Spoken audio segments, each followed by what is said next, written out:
Boa noite a todos, boa noite a todas.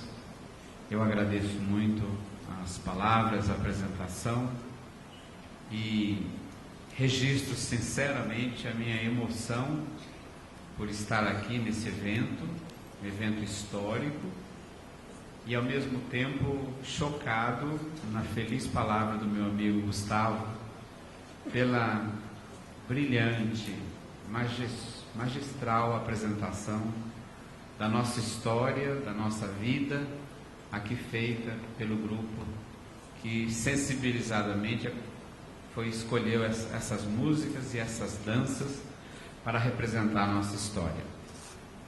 Isso foi uma dádiva, para mim uma dádiva. Eu penso que analisar a educação num país como o nosso sempre é difícil, é desafiante. Eu tenho evitado analisar no paradigma dos pessimistas práticos, os que dizem que nada vai mudar em educação. Eu não faço parte desse grupo. Mas eu também não queria cair no outro extremo, dos idealistas ingênuos, que acham que vão mudar por um passe de mágica. E eu não estou nem entre os pessimistas práticos, nem entre os idealistas ingênuos. Eu gostaria de falar sobre educação para a grande maioria silenciosa que quer fazer a crítica do passado sem revanchismo ou culpabilidade e acreditar no futuro sem idealismos mágicos ou ingenuístas, mas com compromissos e com disposições históricas, reais, exigentes. E para que isso aconteça, é preciso que todos nós tiremos as nossas viciadas disposições que muitas vezes nos colocam uns contra os outros. Eu gosto muito de um quadro de Goya que chama-se Duelo de Porretes sobre Areia Movediça.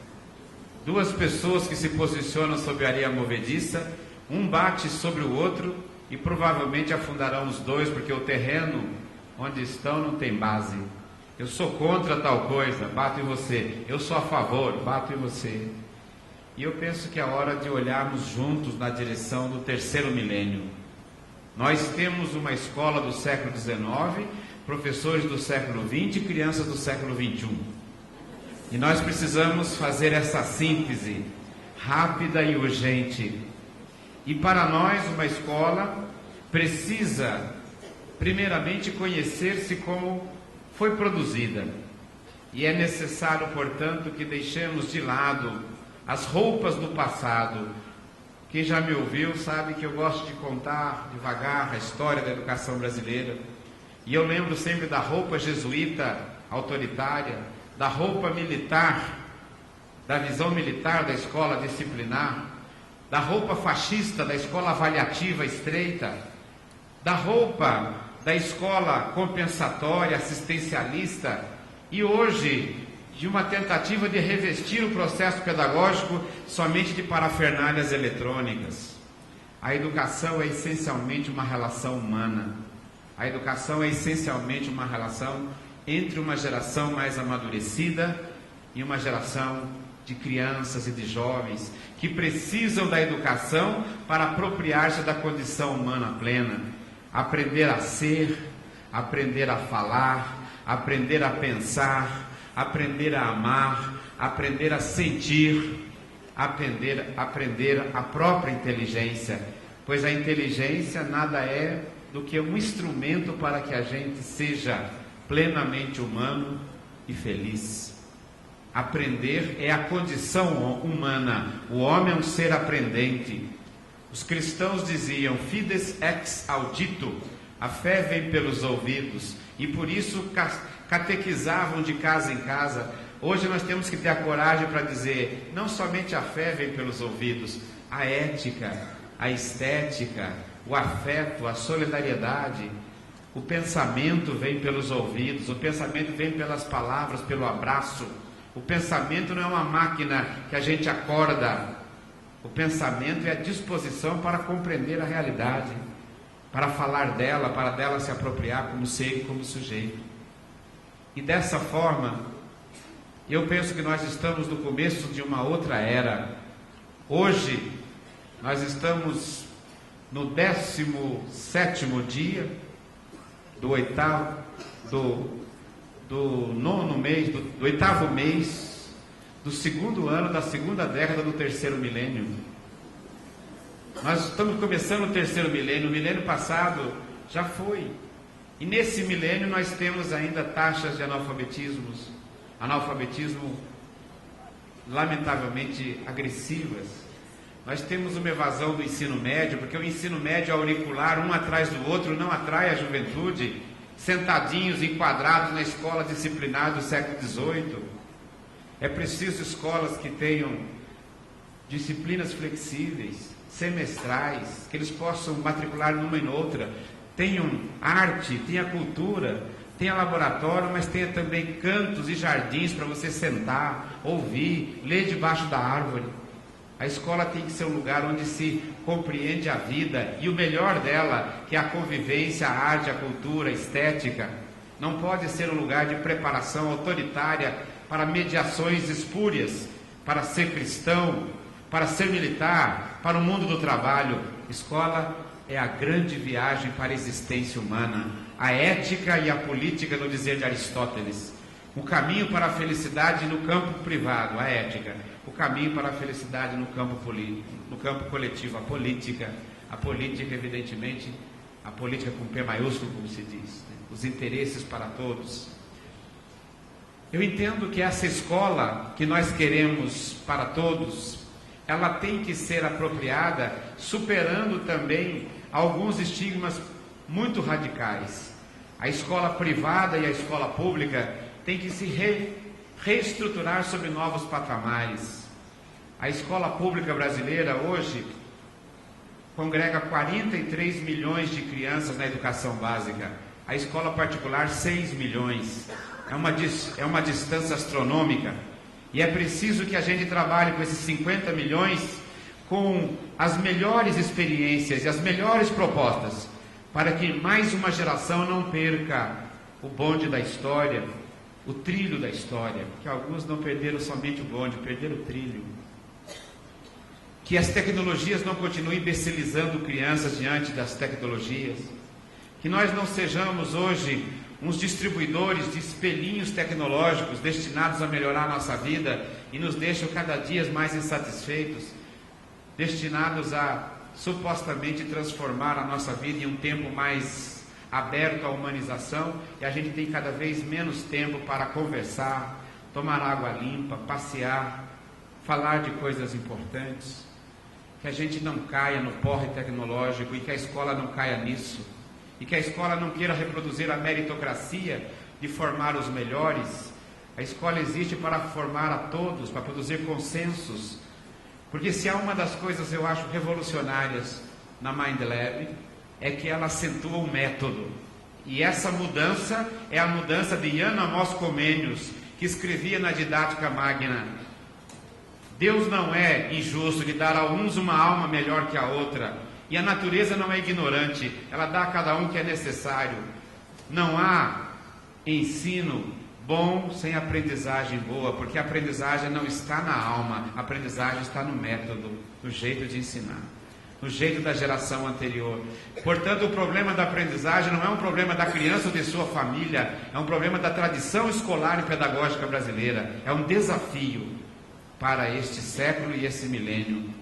Incorporarmos plenamente a ideia de que é o método, que é a relação, e essa relação se estabelece sobre novos eixos éticos e estéticos, que vão gerar um novo eixo pedagógico. Eu acredito que a Mind Lab apresenta hoje diferenças, inovações e proposições, mas como sou um companheiro, eu queria dizer, é preciso que a gente se abra para competências ambientais, competências de sustentabilidade, competências coletivas, habilidades de sensibilidade humana, trabalhar a questão do sofrimento humano, particularmente o sofrimento socialmente produzido, portanto, passível também de ser socialmente transformado, para que a gente não fique novamente no eixo de sujeito único, individualizado, mas sujeitos coletivos. O paradigma do século XXI são sujeitos coletivos, comunidades aprendentes, espaços desafiadores, compromissos sociais, junto com a inteligência e a sensibilidade que se aprende e se convive. Para que isso possa acontecer, é necessário que nós tenhamos a coragem, como teve a MindLab, de propor, em primeiro lugar, a confiança profunda no método. São os métodos, mas os métodos não são abstratos, eles são manejados por pessoas. E eu gostaria de lembrar os dois sujeitos dessa relação, a criança e o professor.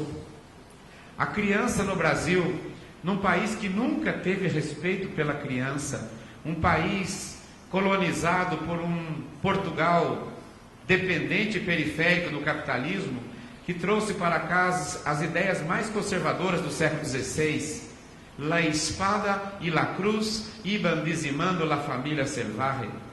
E nós tivemos uma educação autoritária, e a reformulação aqui de uma educação europeia, onde não havia lugar para a criança, só havia lugar para o homem branco, proprietário, cristão. É pela primeira vez nesse terceiro milênio que nós abrimos espaço para que a criança seja sujeito. Num país de dadinhos e zés pequenos, num país de meninos de engenho, num país de meninos língua, num país de capitães de areia, nós fizemos o Estatuto da Criança e do Adolescente, que tem que ser o sustento de uma pedagogia centrada na criança, os novos direitos da criança. Num país que nunca respeitou a mulher, todos nós tínhamos encalacrado a visão machista, pois o homem mais sensível do Brasil, um deles, Mário Lago, patrono do teatro brasileiro, é coautor com Ataúfo Alves, Amélia, que era a mulher de verdade. Hoje nós temos que dizer, mulher de verdade é Maria da Penha, não é Amélia. Maria da Penha superou a Amélia. Num país que nunca respeitou o portador de necessidades especiais, nós fizemos o Estatuto da Inclusão, o Estatuto do Idoso, o Estatuto do Meio Ambiente. Um país tem uma grade jurídica nova, e eu tenho um juiz que é aluno meu lá na Unicamp, faz 23 anos que ele é juiz. Eu falei, por que o senhor veio fazer mestrado? Ele disse, professor, quando alguém ataca os direitos de gênero, eu sentencio. Quando alguém ataca os direitos da criança, eu sentencio. Mas eu não educo ninguém. O Brasil precisa mais de educadores do que juízes, dizia meu aluno.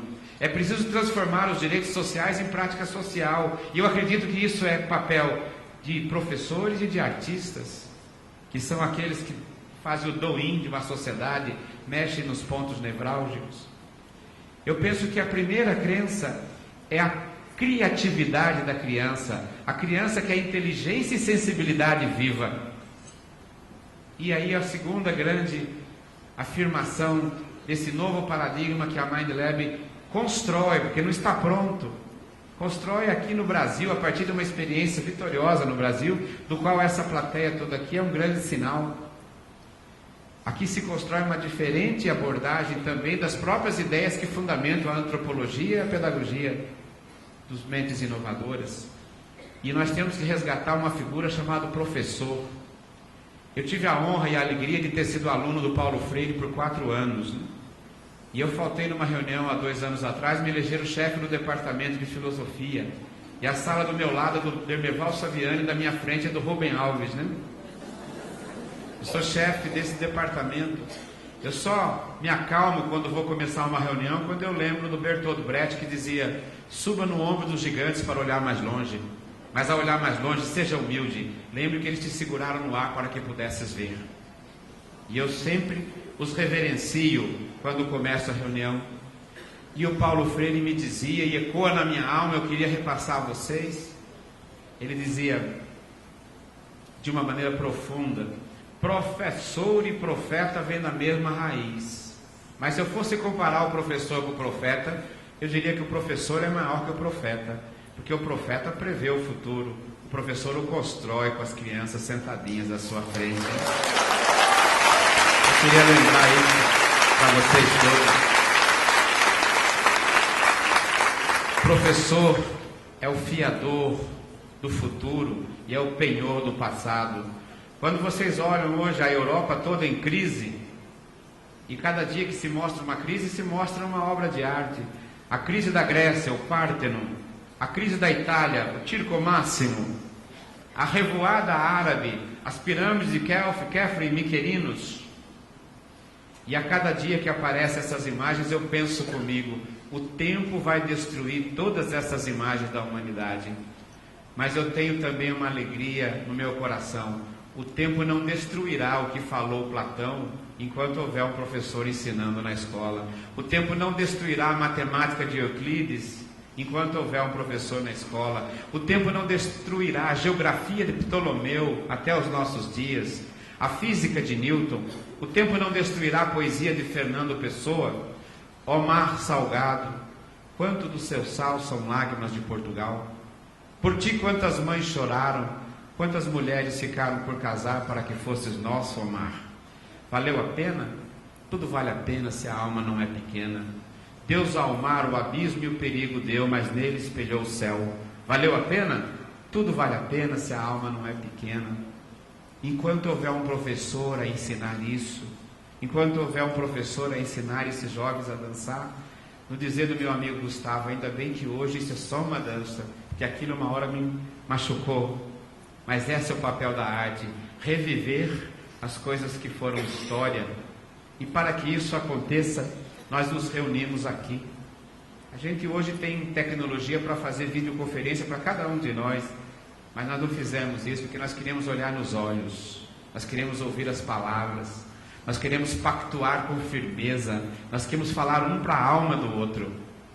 E isso a gente tem que fazer num recinto desse, com a nobreza e a elegância que ele merece. Porque nós estamos, primeiro, nos reunindo, não como muita gente no Brasil e no mundo hoje está reunindo para produzir a morte. Nós estamos reunindo para pensar num jeito de educar melhor nossas crianças, de educar melhor os nossos adolescentes, de que eles aprendam. Eu não tenho essa febre de que eles aprendam muito, não. Quero que eles aprendam um pouco só, né? Eu não tenho também a febre de que eles sejam os primeiros. E eu não tenho muita preocupação com números. Eu gostaria que eles aprendessem números, mas aprendessem atitudes, e aprendessem lugares de a pesquisar, e aprendessem coisas que guardassem no coração, que o ladrão não rouba, a traça não corrói, e o narcotraficante nunca narcotraficará, porque é a cultura, porque é o saber que não ocupa espaço, que é a chave da existência, a chave da civilização. A escola é a maior herança que uma família pode deixar para os seus filhos. Todos os demais, o tempo, os programas, as mudanças haverão de ter alguma chance de quebrar. Mas a cultura e a educação jamais será quebrada, jamais será tomada. Então nós estamos no começo, e eu saúdo a MindLab e a todos os educadores e gestores que aqui estão. Nós estamos caminhando no começo de uma grande trilha. Nós vamos ter que ter a coragem de passar a limpo a escola do passado, as vestes do passado. E nós vamos ter que construir as vestes do futuro. E como são as vestes dos futuros? Se eu pudesse sugerir a vocês, eu lembraria uma frase do Lao Tse, também lembrado aqui. Um caminho de 1000 léguas começa com o primeiro passo. Mas o primeiro passo na direção certa já é metade do caminho. A direção é a humanização, o acolhimento da criança, o reforço dos professores e fazer da escola um lugar de convivências qualitativamente fortes. Porque se a criança qualitativamente viver bem na escola, ela viverá bem em qualquer lugar da vida, em qualquer lugar do mundo. E eu, para terminar, queria lembrar uma cena que eu amo, de um filme chamado 1492. Cristóvão Colombo, depois de destruída a primeira grande esquadra, perdeu tudo na primeira grande esquadra, foi preso, sua mulher voltou para os pais e seus filhos foram entregues à igreja. Ele, na prisão, escreve uma carta aos reis católicos Fernando e Isabel e pede mais uma segunda chance. E a rainha, a princípio, não quis. Mas um dia um vento tira a carta que ele tinha escrito e gruda no peito dela, ela fica assustada no filme. E ela acha que é um sinal e manda chamar Gerard Depardieu. Ele vem todo andando na parte alta do castelo e o primeiro-ministro falando para ele: você vai insistir no erro? Você já perdeu uma esquadra, vai perder outra? O dia que você perder a segunda, eu quero levar para sua mulher a carta de você condenado à morte. E ele, um pouco nervoso, amarrado, abre a janela e quase joga o primeiro-ministro para fora. E fala: o que você está olhando? Ele fala: Estou olhando a igreja, por quê? O que mais? Estou olhando a rua, o que mais? As pessoas. Ele tira e fala, pois essa é a diferença entre nós. Você vê o que está pronto. Eu vejo mundos que ainda não existem. Eu estou atrás deles. A Mind Lab, com os educadores que estão aqui, são do mesmo naipe de Colombo. Estão procurando os mundos que ainda não existem. Mas pode acontecer se a gente acreditar. Como dizia o grande Renato Russo, quem acredita sempre alcança. Não é quem espera, quem acredita. Muito obrigado.